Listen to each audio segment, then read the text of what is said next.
Hello दोस्तों, अस्सलाम वालेकुम। वेलकम टू अवर चैनल फटा रिएक्शन। दोस्तों, मेरा नाम अली हैदर है। मेरा नाम वक्कार है। मेरा नाम अली रजा है। यारो, हमने महाराणा प्रताप के बाद आज हम देखेंगे छत्रपति शिवाजी। मतलब शिवाजी महाराज के बारे में भी आज हमें थोड़ा बहुत पता चलेगा। महाराणा प्रताप तो बड़े योद्धा थे, उनको हमने सुना, मजा आया वगैरह भाई। वो तो बड़ी भाई तारीख उसने भाई साहब ने बता दी, बड़ी हिस्ट्री दी। बड़ा एकदम ताकतवर योद्धा थे, हार ना मानने वाले, अपने आप पे भरोसा रखने वाले बस योद्धा। लास्ट में शेर ही शेर लड़े। शेर थे ना भाई, ऐसे योद्धाओं को दुश्मन भी मानते हैं। हाँ, तो देखते हैं छत्रपति शिवाजी महाराज जो हैं वो कैसे थे, उनके बारे में हमें कुछ पता नहीं। तो आज हम ये देखेंगे हमें भाई बड़े अच्छे से समझा रहे हैं भाई, हम समझ भी रहे हैं ना, ऐसे नहीं भाई। history हम इंडिया बड़े में अच्छे से समझ रहे हैं। ऐसे मोटिवेशनल स्पीकर भरे पड़े हैं भाई, आपको यूट्यूब पर अनलिमिटेड मिल जाएंगे ऐसे लोग।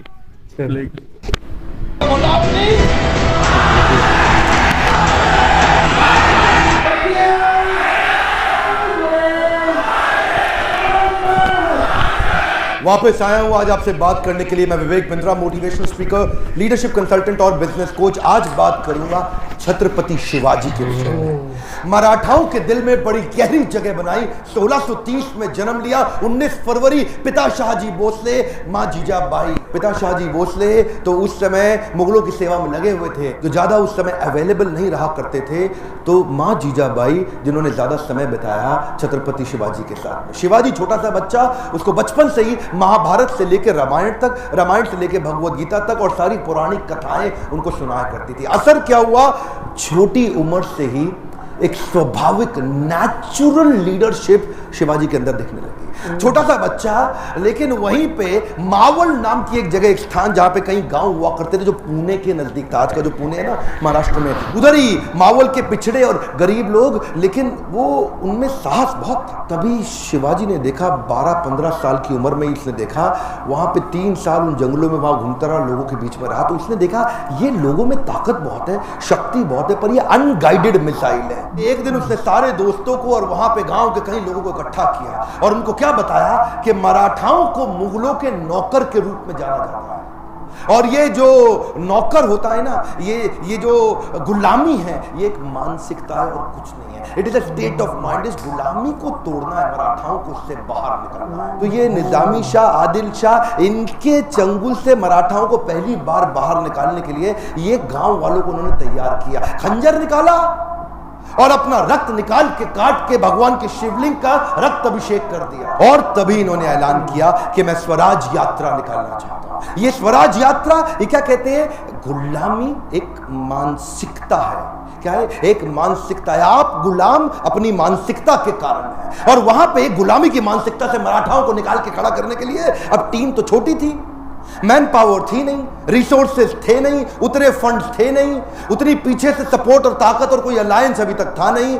तो शुरुआत बहुत इंटेलिजेंट थी। देखिए ये जो थे ना, ये व्यक्ति छत्रपति शिवाजी, सारे सुनिए, भारत को पता होना चाहिए, छत्रपति शिवाजी एक कंबाइंड अवतार मान सकते हो आप महाराणा प्रताप के शौर्य और उनकी ताकत और उनके साहस का, और कौटिल्य चाणक्य पंडित की उनकी बौद्धिक शक्ति, उनकी बुद्धि और उनकी कुटिल नीतियों का ये कंबाइंड अवतार थे। तो ये क्या करते हैं, छापा मार युद्ध करते हैं, द्विकंटक नीति के साथ जाते हैं। इसको क्या बोलते हैं, गोरिल्ला वॉरफेयर। और गोरिल्ला वॉरफेयर इसे कहते हैं गनीमी कावा। छोटी उम्र के अंदर इतना इंटेलिजेंस, इतना इंटेलिजेंस। गनीमी का मतलब क्या है, दुश्मन, और कावा मतलब उसको बेवकूफ बना के हराने की टैक्टिक्स। ये ऐसे टैक्टिक्स से लड़ते थे, इनको पहाड़ी चूहा बोलते थे, कि पहाड़ों के अंदर से कहां से निकल के किधर से निकल के आके दुश्मन पे अटैक करेंगे। छोटी सी सेना इन्होंने शुरू करी थी और अपना साम्राज्य दक्षिण से लेकर के ऊपर तक, गुजरात तक, इधर बहुत जगह फैलाया। एक बार उधर ही के मुगल राजा आदिल शाह ने मराठाओं के बीच में से इनके पिता को उठा करके जेल में डाल दिया, कारावास दे दिया। और ये बहुत दिन तक सोचने लगे कि क्या करें। और तभी देखिए उसी समय में शाहजहां भी था दिल्ली के अंदर, और शाहजहां भी हालांकि है वो भी मुसलमान और आदिल शाह भी मुसलमान, लेकिन पॉलिटिक्स तो पॉलिटिक्स है ना। तो मुगल राजाओं को उन्होंने आपस में कैसे भिड़वाया, उधर उनको सपोर्ट और अलायंस की बात करी। इतने मास्टर अलायंस के मामले में, कब कहां किससे अलायंस बिल्ड करना। शाहजहां को बोले कि आप इस पर इन्फ्लुएंस डालो, ये मेरे पिता को छोड़े, और शाहजहां उनकी बात मान गए। शाहजहां को उन्होंने बोला कि तुम्हारे कई युद्ध होने वाले हैं नॉर्थ में, और उस समय पीछे से अगर तुम्हें यहां से मदद की जरूरत पड़े तो मैं छत्रपति शिवाजी तुम्हारी मदद करूंगा। इसको बोलो आदिल शाह को मेरे पिता को छोड़ो, छुड़वा दिया। छत्रपति शिवाजी, इनके लिए युद्ध जीतना जरूरी था, लड़ना भले ही जरूरी ना हो। कई बार तो ये लड़े बिना भी युद्ध जीत जाते थे, यही तो उनकी चतुराई थी। इसे क्या कहते हैं, सामने वाला सरेंडर कर देगा स्वॉर्ड निकाले पहले, स्वॉर्ड निकालने से पहले, surrender before the sword comes out. इनकी बुद्धिमत्ता क्या थी कि ये एनिमी से अलायंस क्रिएट कर लेते थे, जो इन्हें बर्बाद करने आता था वही इनको आबाद करके जाता था। पोर्टफोलियो डाइवर्सिफिकेशन में बड़े मास्टर थे। ये नहीं कि एक ही जगह लगे रहे, साथ साथ पैरेलल लीडरशिप बिल्ड करते थे। उधर कोंकण कोस्टलाइन के पास में जो आज का गुजरात है, महाराष्ट्र है, आज का गोवा है, आज का नीचे तक कर्नाटक है, ये पूरी कोस्ट लाइन पे इन्होंने एक नेवी बिल्ड करी, नेवी की सेना, समुद्री सेना को तैयार किया। एक्चुअली छत्रपति शिवाजी को फादर ऑफ इंडियन नेवी भी बोला जाता है। और एक और बात आप सीखते हैं, preparation of scenario analysis. Scenario analysis का मतलब क्या है, आने वाले समय में सिनेरियो ए होगा तो मैं ऐसे लड़ूंगा, बी होगा तो ऐसे लड़ूंगा, सी होगा तो ऐसे लड़ूंगा। सिनेरियो की तैयारी पहले रखनी चाहिए। उस समय वहां का तानाशाह आदिल शाह, जो उस समय तक शिवाजी से बहुत तंग आ चुका था, बहुत परेशान हो चुका था, इन्होंने अपने सबसे बड़े सेनापति, सबसे चीफ जनरल अफजल खान को भेजा कि अफजल खान इसको खत्म करके आओ किसी तरीके से। अफजल खान जानता था शिवाजी एक ईमानदार आदमी है, तो उसको एक प्रपोजल भेज दिया, शिवाजी मैं तुमसे अकेले मिलने आऊंगा, संधि करना चाहता हूं, अकेले मिलोगे मुझसे? शिवाजी बोले ठीक है, अकेले मिल लेते, मुझे कोई समस्या नहीं। अफजल खान ने बोला नियम यह है, ना तुम्हारे पास कोई सेना, ना मेरे पास कोई सेना, मैं भी अकेला, तुम भी अकेले, ना तुम्हारे पास कोई अस्त्र शस्त्र, ना मेरे पास कोई अस्त्र शस्त्र। अफजल खान जानता था छत्रपति शिवाजी बड़े ईमानदार व्यक्ति हैं, हाँ बोल देंगे तो ऐसे ही बिना शस्त्र के खड़े भी हो जाएंगे। उनसे 2.5 गुना लंबा चौड़ा अफजल खान आकर के गले मिलने लगा शिवाजी से। अब छोटे से शिवाजी और पीछे से खंजर निकाल करके पीठ में घुसा दिया। प्रिपेयर्ड थे पहले, शिवाजी पहले ही प्रिपेयर्ड थे। एक ऐसी लोहे की उन्होंने बुलेट जैकेट पहनी थी, पावरफुल, उन्होंने ऐसी जैकेट टील के अंदर बना रखी थी जिससे कितने भी खंजर डालो अंदर घुसे नहीं, लेकिन दिखाई नहीं पड़ता था। वो जानते थे कि ऐसा हो सकता है, ईमानदारी पूरी रखते लेकिन प्रिपरेशन भी रखते। इसको बोलते हैं सिनेरियो अगर सी निकल आया तो उसकी प्रिपरेशन भी रहे।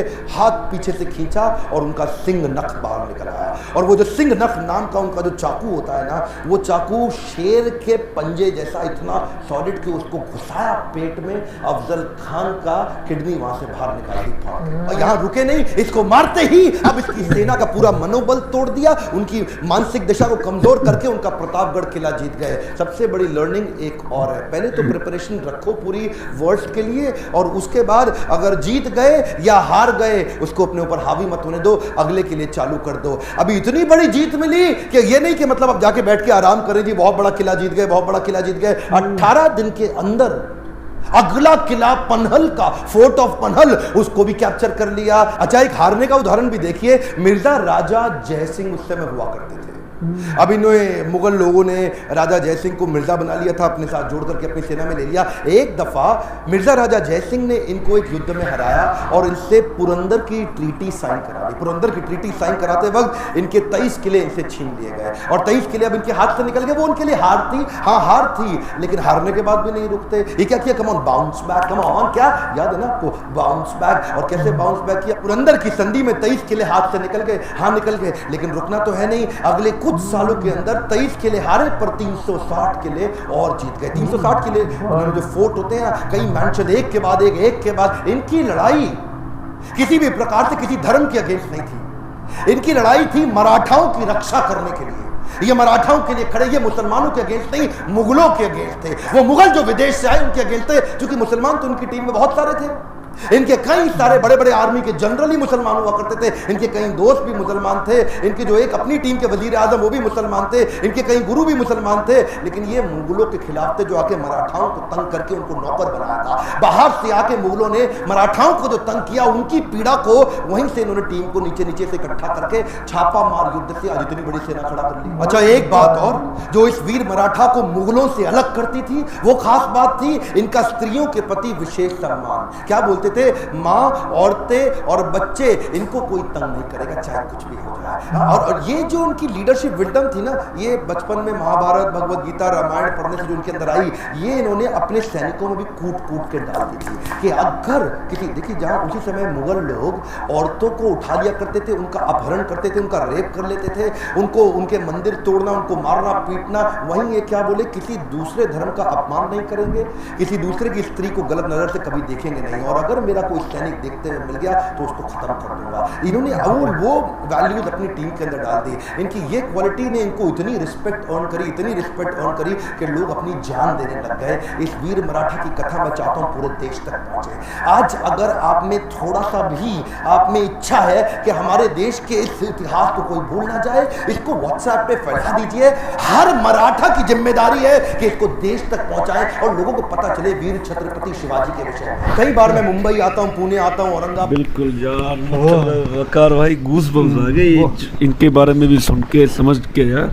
ये छत्रपति शिवाजी महाराज बचपन से ही इनकी जो सोच थी ना, इनको रामायण महाभारत के ये जो कथाएं कस्से सुनाए करते थे, तो ये सारा उन्होंने वहीं से सीख लिया। वो भी उसकी माँ ने सिखाया। तो मतलब बचपन से जब ऐसी उनकी परवरिश होगी तो वो बड़ा होकर तो ऐसे ही यार योद्धा बनेंगे ना, जैसे महाराणा प्रताप थे। तो इन्होंने यार सबसे पहले हमारी जो गलतफहमी थी, इन्होंने ये सब क्लियर कर दिया कि इनका युद्ध मुसलमानों से नहीं था। मुसलमान इनकी टीम में शामिल थे। ये चाहते थे कि हम मुगलों की गुलामी क्यों करें। हाँ। मुगल बाहर से आए हमारे देश में, मराठाओं के ऊपर ये राज क्यों करेंगे। तो इस वजह से उन्होंने लोगों को पहले इकट्ठा किया। वो जो ताकत रखते हैं वो हैरान हो गए, इनके पास इतनी ताकत है लेकिन इनको गाइड करने वाला कोई नहीं, इनको कोई सिखाने वाला कोई नहीं। तो उन्होंने दिमाग इस्तेमाल किया और उनको साथ में ले लिया। फिर आहिस्ता आहिस्ता पूरे देश में उनकी सेना फैल गई। 23 उसने वो दरबार हारे।